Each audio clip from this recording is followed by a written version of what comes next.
Assalamualaikum warahmatullahi wabarakatuh. Hello everyone.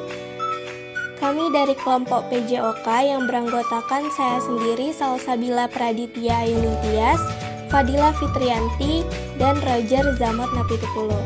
Pada materi kali ini akan menjelaskan tentang bahaya penyakit menular seksual atau PMS. Apa kamu tahu apa itu PMS? PMS dikenal sebagai penyakit menular seksual di mana penyakit ini terjadi akibat penularan melalui hubungan seksual. Penyakit menular seksual atau biasa dikenal dengan infeksi menular seksual merupakan infeksi yang ditularkan melalui kontak seksual, baik seks vaginal, oral, maupun anal.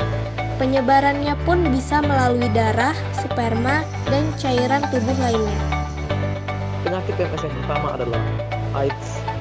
Penyakit ini menyerang kekebalan tubuh seorang akibat terinfeksi human immunodeficiency virus atau HIV.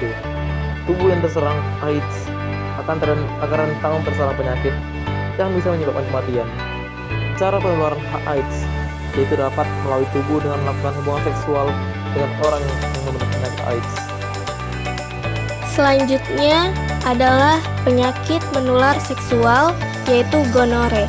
Gonore merupakan penyakit menular seksual yang dapat menyebabkan infeksi pada alat kelamin, rektum, dan tenggorokan. Hal ini sangat umum terjadi, terutama di kalangan anak muda usia 15-24 tahun. Anda bisa tertular penyakit gonore jika melakukan hubungan seks vagina, anal, atau oral dengan penderita gonore. Penderita gonore yang hamil bisa tertular penyakit gonore jika melakukan hubungan seks vagina, anal, atau oral dengan penderita gonore. Penderita gonore dapat menginfeksi kepada bayinya saat melahirkan. Klamidia adalah penyakit menular seksual yang disebabkan oleh infeksi bakteri. Jika tidak segera diobati, klamidia dapat meningkatkan resiko kemandulan, terutama pada wanita. Klamidia disebabkan oleh bakteri Chlamydia trachomatis yang menyebar melalui cairan pada organ kelamin.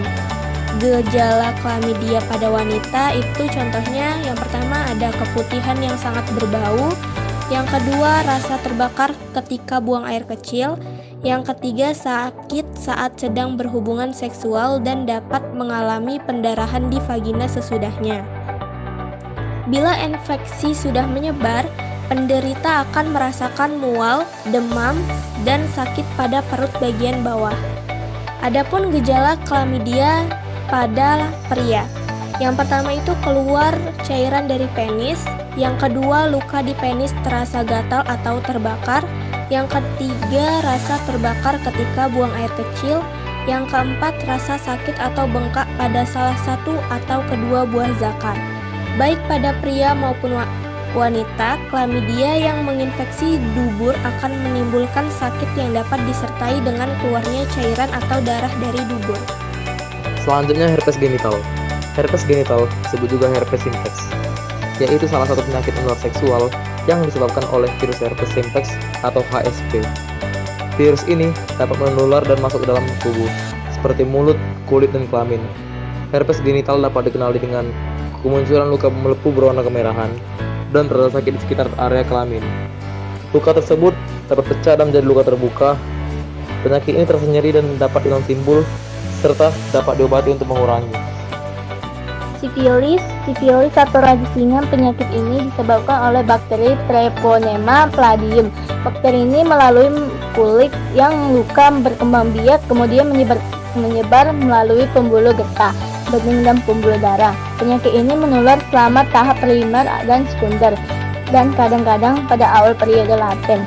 Setelah sembuh, penyakit ini tidak kembali atau kambuh dengan sendirinya.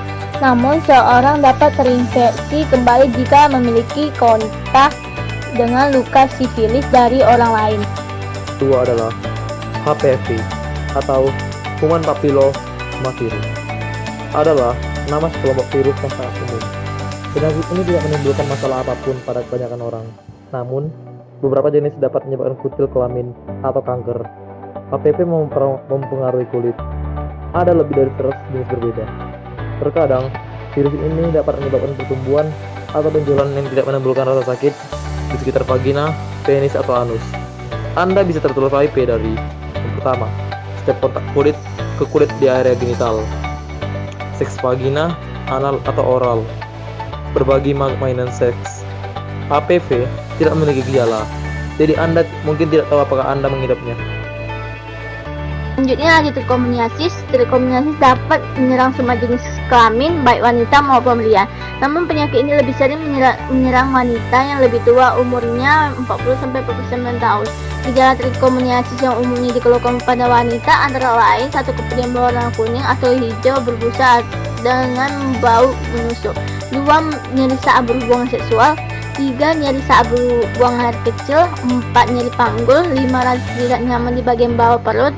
6. Area genital memerah, sensasi terbakar dan gatal. Ada pula gejala yang lain mungkin yang terjadi pada pria, meliputi 1. Gatal atau iritasi dalam penis. 2. Sensasi terbakar dengan saat buang air kecil setelah edukasi sering buang air kecil. 3. Nyeri bengkak dan kemerahan di sekitar kulup dan ujung penis. Penyakit berikutnya adalah hepatitis B. Hepatitis B adalah peradangan pada organ hati yang disebabkan oleh virus hepatitis B. Virus ini dapat menular melalui hubungan seksual atau berbagi jarum suntik. Hepatitis B menular melalui hubungan seksual tanpa kondom dan berbagi jarum suntik dengan penderita hepatitis B. Hal ini karena virus hepatitis B berada di dalam darah dan cairan tubuh, seperti sperma atau cairan vagina. Selain itu, hepatitis B juga dapat menular dari ibu hamil ke bayi yang dikandungnya. Hepatitis B seringkali tidak menimbulkan gejala sehingga penderitanya tidak menyadari bahwa dirinya telah terinfeksi. Meski demikian, gejala tetap bisa muncul 1-5 bulan setelah terpapar virus. Gejala yang bisa muncul antara lain demam, sakit kepala, mual, muntah, lemes, serta penyakit kuning.